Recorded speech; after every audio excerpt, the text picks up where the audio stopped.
and most reliable place to buy your FC24 coins. Check out mmoexp.com. Link is down in the description below. Use the code WOLF at the checkout for 5% off your order.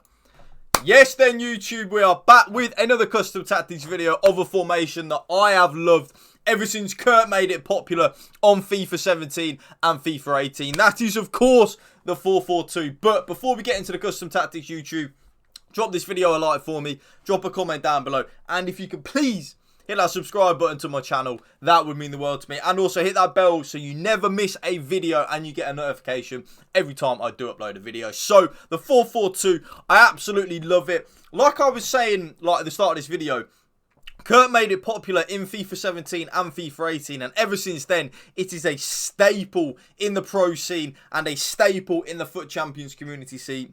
It is perfect. You've got everything. You've got the two strikers, the two central midfielders. You've got the width coming from the left midfielder and the right midfielder. You've got the back four. You've got the goalkeeper. I mean, of course you have the goalkeeper.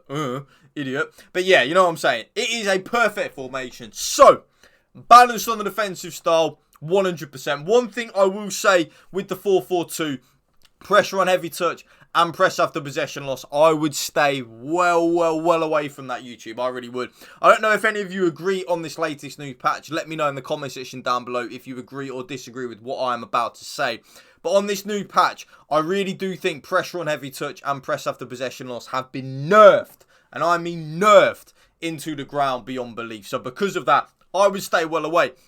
And the funny thing is with that, I was actually slowly but surely getting on board with pressure on heavy touch before they dropped the latest patch. I actually thought pressure on heavy touch was a really good and viable option, but then they dropped the new patch, and all of a sudden your player's stamina just drains like you would not believe, YouTube. And I mean like you would not believe. So because of that, I would stay well away. Balanced is the way to go on the defensive start, 100%. Now, the defensive width, you have...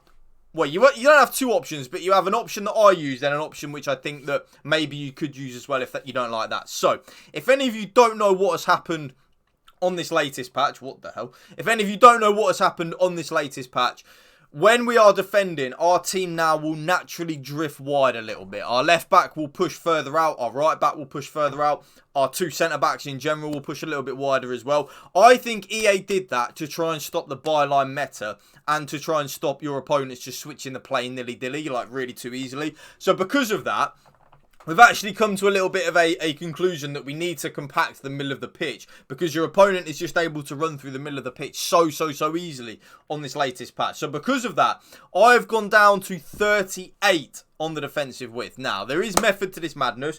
We want to be nice and narrow and nice and compact because if we are not, your opponent will have free reign through the middle of the pitch. It's something that I have noticed my spreadsheet and my data. When I'm using a little bit more of a higher defensive width, we are conceding way more goals than we would normally be. So because of that, we need to go way more narrow, compact the middle of the pitch, and be nice and hard to break down. So that is why I have gone with the 38 width. If that is a little bit too narrow for you, I would recommend 42 width. So the two options that you have, in my opinion, are 38 on the defensive width, go nice and narrow, be nice and compact, or 42 where you are still a little bit more, you are still narrow, but you're not as narrow as the 38 width, sorry. So it's up to you, but for me, I'm using 38 width. I conceded less goals when I was using the 38 width with the 4-4-2. The defensive depth, I have gone up to 54. Now, you know, sometimes I use 55 or 60 or 71, you know, these random numbers. Well, they're not random because effort goes into them, but these numbers that may look random. 54 may look random, and you would be right. It is a bit of a random number. I was actually using 55 depth in terms of on the 4-4-2.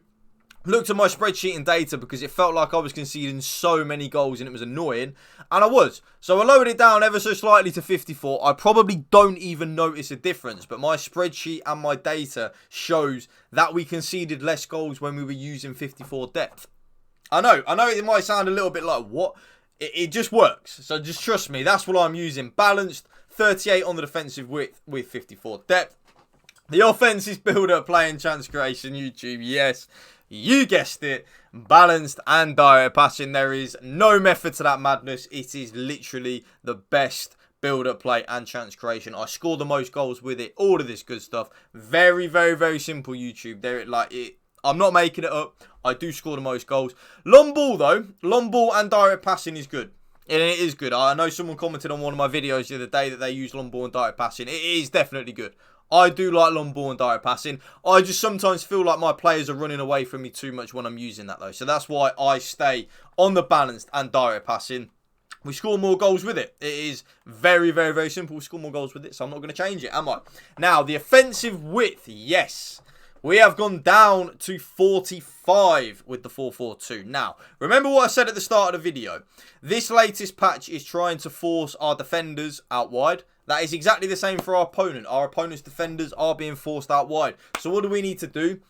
We need to tuck in our left midfielder and our right midfielder and not play as wide. We need to funnel the ball through to the middle of the pitch. And that's what I'm doing, YouTube. 45 on the width means that my left midfielder and my right midfielder are in better spots, really. So it's simple. There is method to the madness. Players in the box, you could probably guess what that's going to be. 7. The more players that we have in the box, YouTube, the more goals we will score. Very, very, very simple. 2 corners and 2 free kicks like so. Custom tactics done. Let's get into the player instructions. Now, the 4-4-2, very similar to my 4-2-2 that I did drop yesterday, actually, in terms of I have an issue a little bit in terms of the gap between the central midfielders and the 2 strikers, and that is exactly the same in the 4-2-2. I have a bit of an issue between the gap between the 2 CDMs and the 2 strikers. Sorry, I went to the gym this morning and my shoulders are in bits. I can't really lift my arms up. So I want to close that gap off as much as I can between the 2 central midfielders and the 2 strikers. So, because of that, both of my strikers are on stay central, getting behind, and come back on defence. The comeback on defence, in my opinion, is so important and such an underrated aspect with the 4-4-2. If you think about it, when our central midfielders get the ball in the 4-4-2, if our 2 strikers are miles away, we can't pass that ball to our strikers. They're almost too far away. The pass isn't on. I want to close that gap off like with the 4-2-2 between the central midfielders and the 2 strikers. And because of that, I was actually experimenting on having the other striker just on mixed attack. So having one of your strikers on stay central and getting behind, and then the other striker having him kind of like just on mixed attack, just to kind of balance it out between the 2 strikers. But I really like having both my strikers on stay central and getting behind. I really do think it is such an underrated aspect. The stay central as well. We have a left midfielder and a right midfielder. We do not need our 2 strikers to be venturing out towards the other side of the pitch, in my opinion. We just don't need that, YouTube, at all. Left midfielder and the right midfielder. This is where things get a little bit interesting, YouTube. Yeah? They get a little bit interesting. Come back on defence, the first thing. Cut inside, the second thing. Getting behind, the third thing. And getting to the box for cross, the fourth thing. And both my left midfielder and my right midfielder are on exactly the same thing. So come back on defence, cut inside, getting behind, and getting to the box for cross. You may be looking at that and thinking, what the hell is he doing? Now, come back on defence, pretty simple. I want us to be more defensively solid. Pretty simple when you think about it. The cut inside is the key aspect of the 4-4-2 now. Like I said at the start of the video, this latest patch is forcing everyone's defenders out wide, and for our teams in general to just be defending a little bit wider.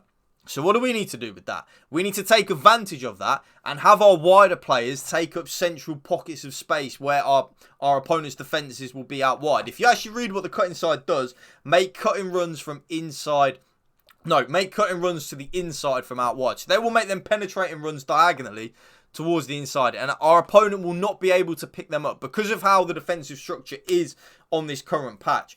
Our opponent's players can't pick up these runs because they're too busy trying to stop the byline meta.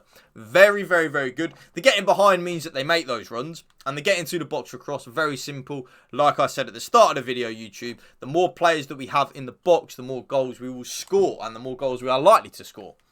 Now, the more defensive-minded central midfielder, I have my left centre midfielder as my more defensive-minded central midfielder. It does not matter if you want to switch that up, YouTube. That really does not matter at all. So my left central midfielder, stay back while attacking, stay on the edge of the box for cross, and cover centre. So this left central midfielder will play like the Boubacar Kamara role for Aston Villa, like the Rodri role for Man City, but you know, Man City ain't that good this year. That's that type of position that they will play. The Fabinho role, when Fabinho used to be good for Liverpool. The Sergio Busquets role. That is that type of player. It does not matter if you want that left centre midfielder to play on the right. Just as long as you have that actual central midfielder that is kind of like a CDM. As long as that player is on stay back while attacking, stay on the edge of the box for cross and cover centre, you won't go too far wrong. My right central midfielder is then my more attack-minded central midfielder. So this midfielder will get forward, will be able to finish when he gets into the box, and will be able to score long shots as well. So because of that, balanced attack, get into the box for cross, and cover centre. I do want my right central midfielder to be the one venturing forward, making them third man runs into the box and just surprising our opponent. It's actually really simple when you think about it. That's what I want from my right central midfielder. So that's what I do. I, YouTube, personally do not attack with my left back and right back in the 4-4-2. So I have both my left back and my right back on stay back while attacking. I just don't see the point. I feel like I've got enough attacking players in the 4-4-2 that I don't need to provide that attacking outlet with my left back and right back. Both my centre backs, completely default settings. So stay back while attacking, normal interceptions and stick to position. I don't touch it. And then last but not least, my goalkeeper comes for crosses and sweeper keeper. And that right there is my brand new post-patch updated 4-4-2 custom tactics video for you. If you did enjoy this video, YouTube, please drop it a like for me. Drop a comment down below. And if you can hit that subscribe button to my channel, that would mean the world to me. Thank you for watching. Remember, spread the love and positivity. PMA, positive mental attitude. Peace out. One love.